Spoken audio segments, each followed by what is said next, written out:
യുഎയിൽ സ്വന്തമായി ചെറിയ ബിസിനസ്സുകൾ നടത്തുന്ന പ്രവാസികളും ട്രേഡിംഗ്, സർവീസ്, കൺസൾട്ടൻസി, റീറ്റെയിൽ മേഖലകളിൽ പ്രവർത്തിക്കുന്ന സംരംഭകരും അറിഞ്ഞിരിക്കേണ്ട ബിസിനസ് ടാക്സ് നിയമമാണ് ഇന്ന് ഗൾഫ് സമയത്തിലൂടെ പറയുന്നത്. യുഎയിൽ കോർപ്പറേറ്റ് ടാക്സ് നിയമം പ്രാബല്യത്തിൽ വന്നതോടെ ചെറിയ സ്ഥാപനങ്ങൾക്കും 9% കോർപ്പറേറ്റ് നികുതി അടയ്ക്കേണ്ടി വരുമോ എന്നും അതിനായി വരുന്ന വലിയ ഓഡിറ്റിംഗ്, അക്കൗണ്ടിംഗ് ചിലവുകൾ താങ്ങാൻ സാധിക്കുമോ എന്നും ഓർത്തും ആശങ്കയിലായിരിക്കുന്ന ആയിരക്കണക്കിന് മലയാളി പ്രവാസികൾക്ക് ആശ്വാസം നൽകുന്ന വിവരങ്ങളാണ് യുഎഇ ധനകാര്യ മന്ത്രാലയവും ഫെഡറൽ ടാക്സ് അതോറിറ്റിയും പങ്കുവച്ചിരിക്കുന്നത്. ചെറുകിട വ്യവസായങ്ങളെയും പ്രവാസി സംരംഭകരെയും പിന്തുണയ്ക്കുന്നതിനായി ദുബായ് ഗവൺമെന്റ് പ്രഖ്യാപിച്ച സ്മോൾ ബിസിനസ് റിലീഫ് പദ്ധതിയുടെ പ്രധാന ആനുകൂല്യങ്ങൾ എന്തൊക്കെയാണെന്ന് അറിയാം. യുഎയിൽ സാമ്പത്തിക വളർച്ച ത്വരിതപ്പെടുത്തുന്നതിനും ചെറുകിട ഇടത്തരം സംരംഭങ്ങളുടെ വളർച്ച പ്രോത്സാഹിപ്പിക്കുന്നതിനുമായാണ് ധനകാര്യ മന്ത്രാലയം കോർപ്പറേറ്റ് ടാക്സ് നിയമത്തിൽ പ്രത്യേക ഇളവുകൾ അനുവദിച്ചിരിക്കുന്നത്. നിയമമനുസരിച്ച് ഒരു സാമ്പത്തിക വർഷത്തിൽ ആകെ വരുമാനം 3 ദശലക്ഷം ദിർഹത്തിൽ കൂടാത്ത സ്ഥാപനങ്ങൾക്ക് സ്മോൾ ബിസിനസ് റിലീഫ് പദ്ധതി അനുസരിച്ച് കോർപ്പറേറ്റ് ടാക്സ് അടയ്ക്കുന്നതിൽ നിന്ന് പൂർണ്ണ ഒഴിവാക്കൽ അല്ലെങ്കിൽ ടാക്സ് എക്സംഷൻ പ്രയോജനപ്പെടുത്താം. അതായത് നിങ്ങളുടെ സ്ഥാപനത്തിന്റെ വാർഷിക വിറ്റഴിവ് 30 ലക്ഷം ദിർഹത്തിന് താഴെയാണെങ്കിൽ നിങ്ങൾക്ക് യുഎയിൽ 0% കോർപ്പറേറ്റ് ടാക്സ് നിരക്ക് ബാധകമായിരിക്കും. എന്നാൽ ടാക്സ് അടയ്ക്കേണ്ടതില്ല എന്നതുകൊണ്ട് സ്ഥാപനങ്ങൾ പോർട്ടലിൽ രജിസ്റ്റർ ചെയ്യേണ്ടതില്ല എന്ന തെറ്റിദ്ധാരണ പല പ്രവാസികൾക്കുമുണ്ട്. ഇത് തികച്ചും തെറ്റായ ഒരു വിവരമാണ്. നിങ്ങളുടെ ബിസിനസ് വരുമാനം എത്ര കുറവാണെങ്കിലും യുഎയിൽ ട്രേഡ് ലൈസൻസ് ഉള്ള എല്ലാ സ്ഥാപനങ്ങളും ഫെഡറൽ ടാക്സ് അതോറിറ്റിയിൽ കോർപ്പറേറ്റ് ടാക്സിനായി രജിസ്റ്റർ ചെയ്യണം. കൂടാതെ ടാക്സ് രജിസ്ട്രേഷൻ നമ്പറും കരസ്ഥമാക്കുകയും ചെയ്യേണ്ടത് നിയമപരമായി നിർബന്ധമാണ്.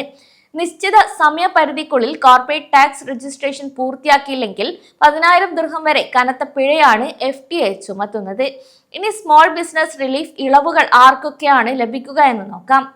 ഒന്നാമതായി വാർഷിക വരുമാന പദ്ധതിയാണ് ഇതിന് പ്രധാന കാരണം. ഒരു ടാക്സ് പീരീഡിൽ സ്ഥാപനത്തിന്റെ ഗ്ലോബൽ റവന്യൂ 3 ദശലക്ഷം ദിർഹത്തിൽ കവിയാൻ പാടില്ല. 3 വർഷങ്ങളിലോ നിലവിലെ വർഷത്തിലോ വരുമാനം ഈ ഒരു പരിധി കവിഞ്ഞിട്ടില്ലെന്ന് ബുക്സ് ഓഫ് അക്കൗണ്ട്സ് വഴി തെളിയിക്കാൻ സാധിക്കണം.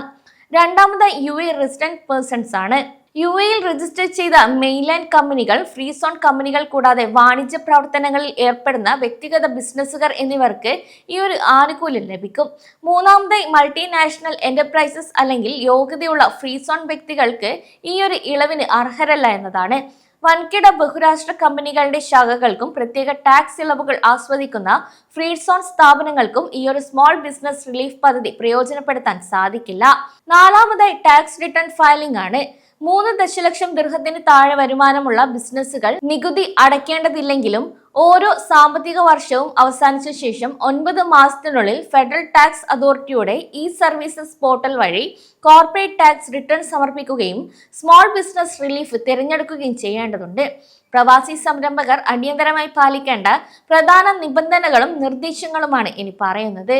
നിങ്ങളുടെ സ്ഥാപനത്തിന്റെ എല്ലാ സാമ്പത്തിക ഇടപാടുകളും ബാങ്ക് സ്റ്റേറ്റ്മെന്റുകളും കൃത്യമായി രേഖപ്പെടുത്തിയ അക്കൗണ്ടിംഗ് റെക്കോർഡുകൾ സൂക്ഷിക്കണം.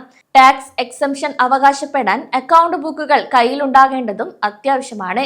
ഫെഡറൽ ടാക്സ് അതോറിറ്റിയുടെ എമറാത്തെക്സ് പോർട്ടലിൽ കയറി കോർപ്പറേറ്റ് ടാക്സ് രജിസ്ട്രേഷൻ സമയത്ത് പൂർത്തിയാക്കണം. കൂടാതെ വാണിജ്യ സ്ഥാപനത്തിന് ഒരേ ഉടമസ്ഥയിൽ ഒന്നിലധികം ലൈസൻസുകൾ ഉണ്ടെങ്കിൽ അവയുടെ ആകെ വരുമാനം കണക്കാക്കുന്നതിലെ നിയമങ്ങൾ ടാക്സ് കൺസൾട്ടന്റുമായി സംസാരിച്ച് വ്യക്തത വരുത്തണം. വ്യാജ അക്കൗണ്ടിംഗ് അല്ലെങ്കിൽ വരുമാനം കൃത്യമായി കുറച്ചു കാണിക്കൽ തുടങ്ങിയ അനധികൃത മാർഗങ്ങൾ സ്വീകരിച്ചാൽ ടാക്സ് ഇളവുകൾ റദ്ദാക്കപ്പെടുകയും ഉയർന്ന സാമ്പത്തിക പിഴകളും ബ്ലാക്ക് ലിസ്റ്റിംഗും നേരിടേണ്ടി വന്നേക്കാം.